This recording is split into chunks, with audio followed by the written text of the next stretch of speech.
వారం రోజులు అవుతుంది బుక్ చేసి, ఆ బుక్ అవ్వట్లేదు. ఇక్కడికి వస్తే చెప్తా అంటున్నాడు ఇప్పుడు మనం. అంటే ఇంతకు ముందు ఎలా వస్తుండే? వారం రోజులు పట్టేదా లేకపోతే తక్కువ? తెల్లారి వచ్చేసింది, 2 రోజులు వచ్చేసి ఇప్పుడు రావట్లేదు. అంటే కేంద్ర ప్రభుత్వం ఆల్రెడీ చెప్పింది కదా, డొమెస్టిక్ గ్యాస్ లకి ప్రాబ్లం లేదు, మీకు వెంటనే గ్యాస్ వచ్చేసి ఇప్పుడే రావట్లేదు మరి. అంటే ఈ ఏజెన్సీ ముందు మీరు ఎప్పటి నుంచి నుంచున్నారు? ఒక గంట అవుతుంది వచ్చి, గంటన్నర. అంటే మీకు గ్యాస్ అయిపోయిందా లేదా స్టోరేజ్ కోసం అని వచ్చారు? గ్యాస్ అయిపోయింది, అవి వస్తుందని బుక్ చేస్తుంది. వారం రోజుల నుంచి ముందు నుంచి బుక్ చేస్తున్నా, బుక్ అవ్వట్లేదు. ఏజెన్సీ వాళ్ళు ఏమంటున్నారు? అవుతుంది అంటున్నారు. అందుకే ఆగినమాట. బుక్ అయిందని ఇప్పుడు మళ్ళీ ఓటీపీ రావాలంటున్నాను, దానికోసం లేటింగ్. ఎన్ని రోజులు పడుతుంది అని అడిగారా మీరు? ఒక గంట పడుతుంది, 2 గంటలు పడుతుంది, 3 గంటలు పడుతుంది అంటున్నాను. లేదా 24 గంటలు పడుతుంది అంటున్నాను ఓటీపీ రావడానికి.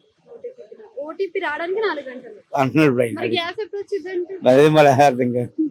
గ్యాస్లు ఉన్నాయని ఆల్రెడీ చెప్పారు కదా, మరి అడగలేదా? మరి అడుగుతుంది, అది చెప్తున్నాను. అక్కడ లైన్లో ఉన్న జనం మీకు ఓటీపీ వస్తే 2 ఏళ్ళు లేకపోతే లేదంటున్నాడు.